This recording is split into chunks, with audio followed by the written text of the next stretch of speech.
Welcome to a special edition, a March 20th, 2020 edition of State of Affairs. We're taping here at East Main Media Studios.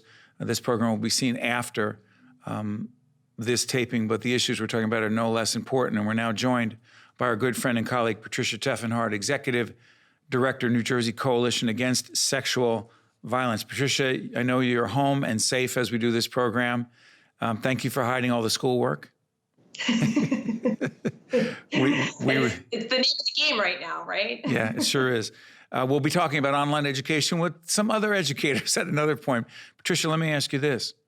While everyone is concerned, consumed by fear, anxiety, as we do this program on the 20th, the issue of sexual violence, the issue of the toxic culture in Trenton and our overall society, does it have to, appropriately so, be put on the back burner? And if so, when does it come up front again for us to deal with? Yeah, that's an excellent question. I think we're all living in a new reality. I don't think the issues of misogyny, harassment, and assault in government and politics are going to go anywhere anytime soon. As we've discussed, along this journey since the Star Ledger article at the end of December, these are issues that have been really woven into the very fabric of that arena. And I do think that we're right to shift course and ensure at this point in time that we're putting all of our best efforts into serving our communities, keeping everybody safe and healthy. And there will certainly be time for us to come back to continue the work that we've been doing. But we couldn't do that with good intention at this point. Let me ask you, so does that also mean that the work of Senator Loretta Weinberg's group that has got a really talented, committed group of professional folks, women like yourself on it, is that on hold? That's a really interesting question. I think this has been the week where everyone is transitioning, figuring out their work-life balances. Obviously, with the Senate Majority Leader and the Lieutenant Governor, two of the most powerful, influential women in the state of New Jersey, being a part of that committee, they have lots of things with which they need to contend. And so we did have a conference call earlier this week, and we do endeavor that we'll go forward with the closed door forum that we've been discussing over the last couple of weeks. But we need to give everyone an opportunity to sort of settle into their new rhythms. And I think that we'll still continue to have that session sometime in the very near future. We're on with Patricia Teffenhart, Executive Director, New Jersey Coalition Against Sexual Assault. I'm Steve Adubato. This is a special edition of State of Affairs remotely, as you can see, as just about everyone in the media business is conducting business that way. Let me ask you this.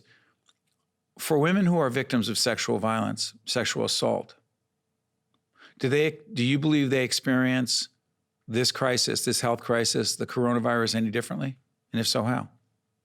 Yeah, so it's been well documented that instances of public distress increase the impact of PTSD for all kinds of people who have experienced violence.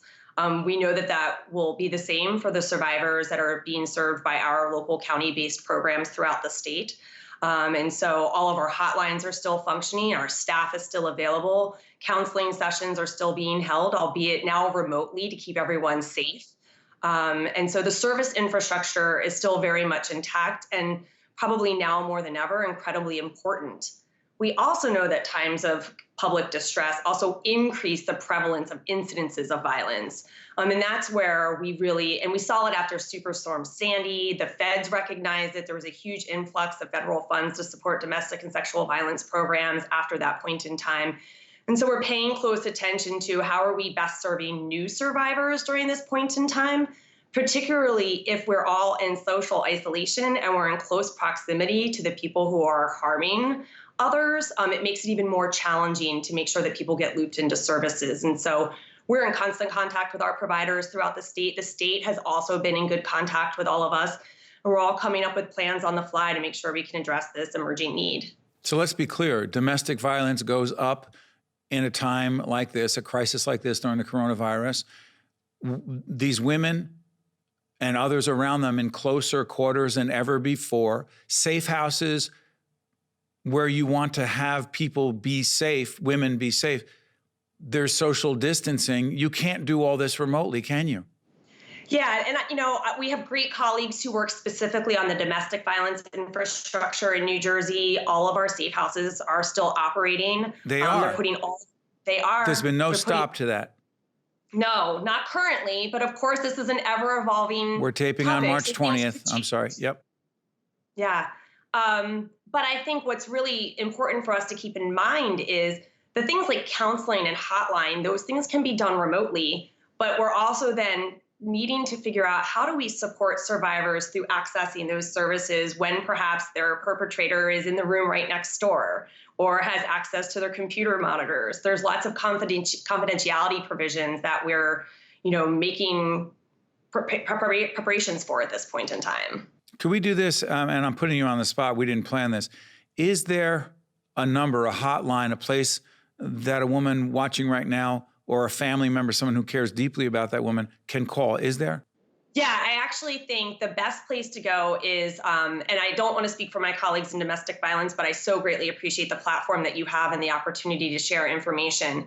There are 2 statewide coalitions that are working in close partnership on the issues relating to domestic and sexual violence. And you can go to our website, which is the New Jersey Coalition Against Sexual Assault, at njcasa.org, find help.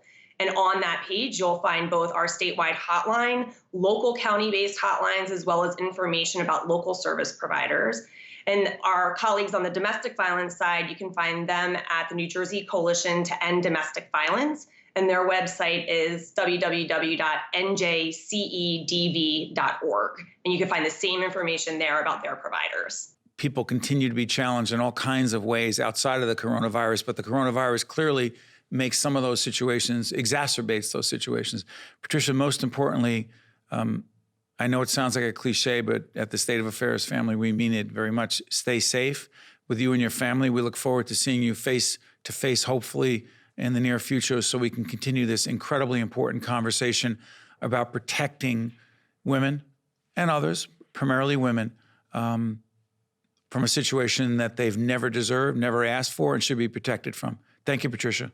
Thank you so much. I look forward to seeing you on the other side of this. You got it. Take care. I'm Steve Adubato. This is a remote edition of State of Affairs. We'll be right back. State of Affairs with Steve Adubato is a production of the Caucus Educational Corporation. Funding has been provided by Gibbons PC, Operating Engineers, Local 825, Hackensack Meridian Health, Summit City MD, New Jersey Board of Public Utilities, Clean Energy Program, New Jersey Sharing Network, NJM Insurance Group, IBEW Local 102, PNC, Grow Up Great. And by these public-spirited organizations, individuals, and associations committed to informing New Jersey citizens about the important issues facing the Garden State. And by Employers Association of New Jersey. Promotional support provided by NJ Biz. And by NJ.com,